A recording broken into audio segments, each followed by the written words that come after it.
schools reopening in 5 states to use rotation model. Projections on the needs of permanent medical officers submitted to JPA MOF.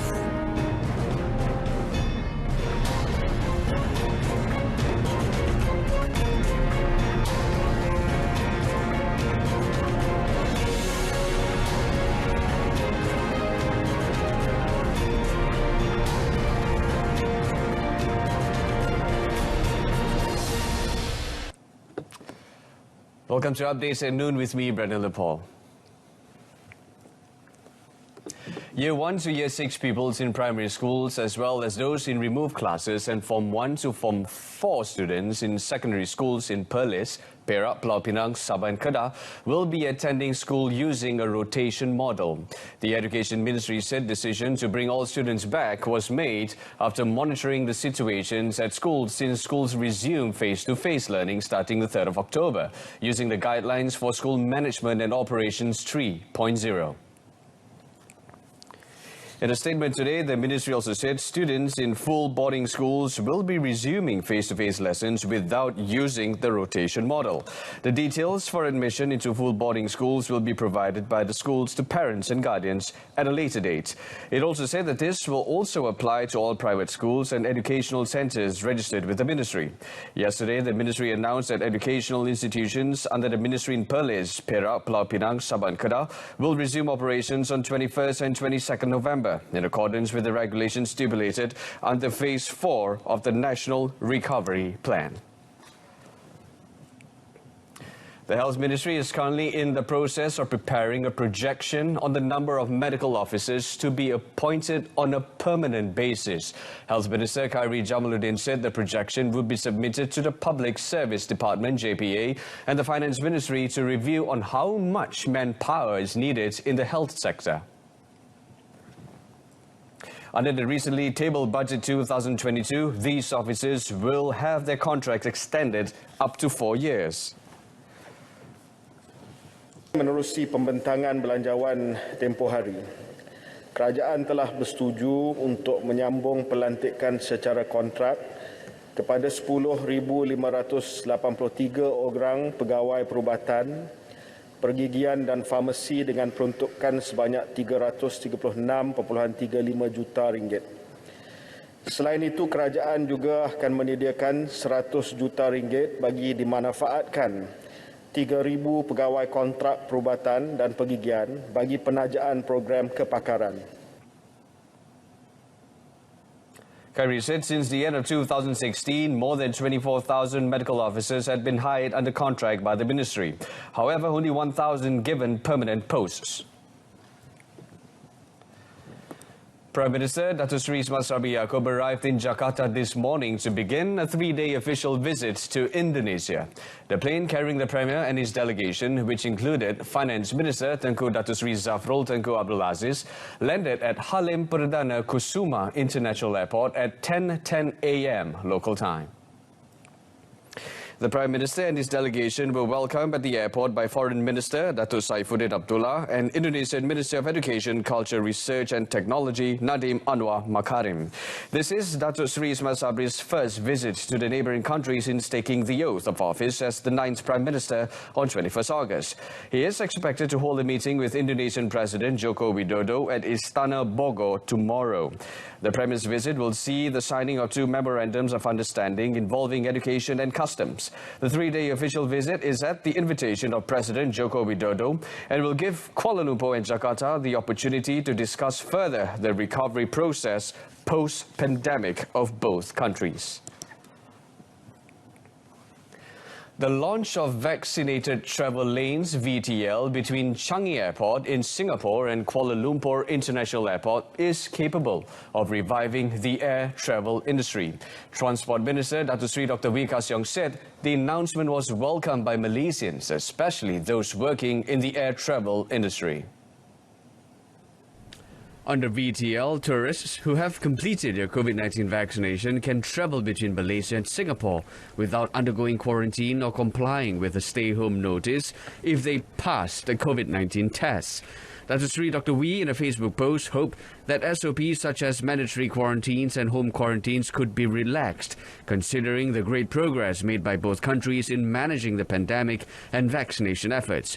In the meantime, the minister said Malaysia also in discussion with other ASEAN countries on the possibility of opening their flight routes. Now, Malaysia recorded a 27.2% drop in COVID-19 fatalities for the 44th epidemiological week, with 380 deaths compared to 522 in the 43rd week. However, Health Director General Tan Sri Dr. Nur Hisham Abdullah said the number of cases requiring treatment in the ICU showed a 2% rise to 516 cases from 505 in the previous week. In a statement, Tan Sri Dr. Nur Hisham said most of the main indicators showed a declining trend. New COVID-19 cases showed a 13.1% drop compared to the previous week. He also said the average number of active cases showed a reduction of 7%, from 70,829 to 65,573, adding that the reduction in active cases has been consistent in the past 9 weeks. As of 6 November, there are 335 active clusters in the country, a drop of 23.5% compared to the 43rd week. Tan Sri Dr. Nur Hisham advised all quarters involved in the reopening of schools to comply with the SOP to prevent any new clusters linked to educational institutions. The Health DG also reminded individuals that are eligible for COVID-19 vaccine to get their shot as soon as possible.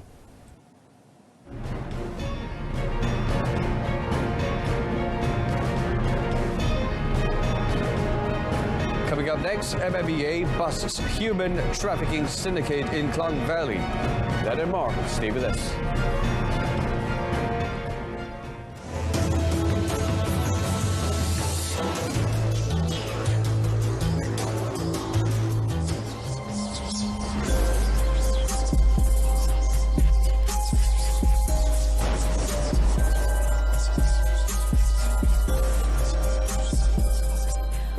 Individuals are at risk of experiencing mental health problems, including depression. You and I included, especially if we are living in a stressful environment away from family members. But remember, if depression is not properly treated, it may lead to further harm, including suicide attempts. We can change it.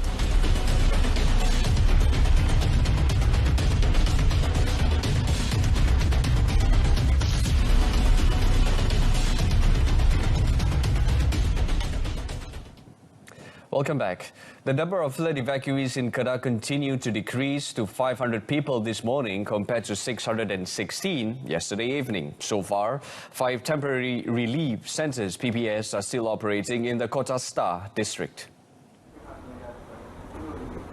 In a statement by Kedah Civil Defence Force Disaster Management Committee Secretariat Division Chief Major Muhammad Muaz Muhammad Yusof, there are currently 249 flood evacuees taking shelter at the PPS at SK Darul Hikmah, SK Convent, SMK Convent and SMK Simpang Kuala. Meanwhile, the PPS at SK Sukamenanti, which was opened on 1st November, is still open even though all the victims were allowed to return home yesterday. 251 people were still housed at the PPS at Dewan Rakan Sukan Tanah Merah and Dewan Cenderawasih in the Pendang district. Police arrested 62 individuals, including a health ministry ambulance driver and a food delivery man, in several raids under Ops Sarang carried out around Pulau Pinang yesterday. Pulau Pinang Narcotics Criminal Investigation Department and CID Chief ACP Mustafa Kamal Ghani Abdullah said police seized 400.38 grams of heroin, 16.68 gram of shabu and 0.67 gram of ketamine, together worth 15,770 ringgit. Di mana kita telah menangkap 59 orang lelaki dan 3 orang perempuan yang mana pecahannya warga tempatan 53 orang, bukan warga negara 9 orang, yang berusia di antara 21 hingga 60 tahun. Operasi ini dijalankan oleh 6 orang pegawai dan 31 orang anggota. ACP Mustafa Kamal said 8 were arrested for selling drugs, 27 for drug possession and 27 for drug abuse, and all 62 tested positive for drugs. He added investigations revealed that most of them were drug addicts and they had been arrested several times previously for the same offence. The case is being investigated under Section 39B of the Dangerous Drugs Act 1952 and Section 39A, subsection 2 of the same act. The Malaysian Maritime Enforcement Agency, MMEA, has busted a syndicate specializing in smuggling illegal immigrants, believed to have been operating in the Klang Valley for the past 3 years. Selangor Maritime Director Captain Maritime Muhammad Rosli Kasim said the syndicate known as Ibu Ani was responsible for arranging accommodation, provisions and vehicles to move illegal immigrants in and out of Malaysia through unauthorized routes.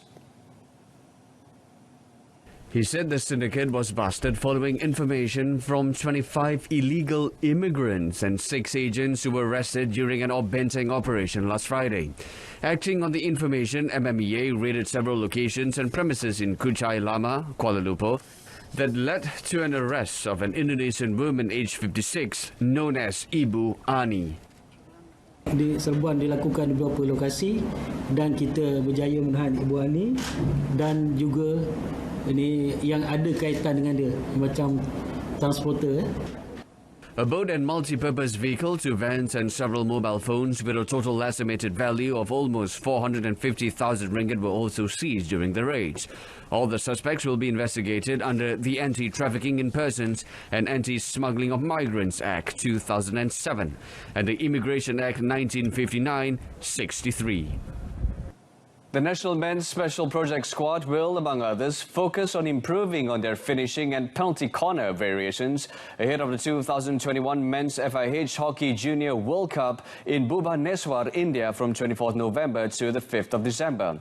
While admitting to only having a limited time, head coach Wallace Tan said the national junior hockey team had no choice but to redouble their efforts in training sessions to ensure they are fully prepared for the Junior World Cup. Perlu lebih banyak masa lagi kan pasal penyertaan kita ni kerana kerana MCO kan kita tak dapat berlatih atas padang, so kalau lebih masa lebih baiklah, tapi dah ada masa sekarang kita perlu guna apa yang kita ada lah. Maksudnya players kena double up lagi lah. Memang kita kena double up tu pasal time dah tak banyak kan, so apa yang ada kita perlu gunakan sepenuhnya. Met at the National Hockey Stadium in Bukit Jalil, he also hoped that his chargers, who will be featuring in their first international outing in Bhubaneswar, would be able to overcome their weaknesses in both attack and defence. Wallace boys are targeting getting past the group stages. Malaysia, who have been drawn in Group A with Belgium, Chile and South Africa, are set to leave for India next week and play a series of warm-up matches prior to the start of the tournament. That's it from us this afternoon. In our top story, schools reopening in 5 states to use rotation model. News at 10 comes on this evening on my Freeview's Berita RTM News channel. Till then, I'm Brendan Lupal. I'll catch you soon. Take care. Thanks for watching.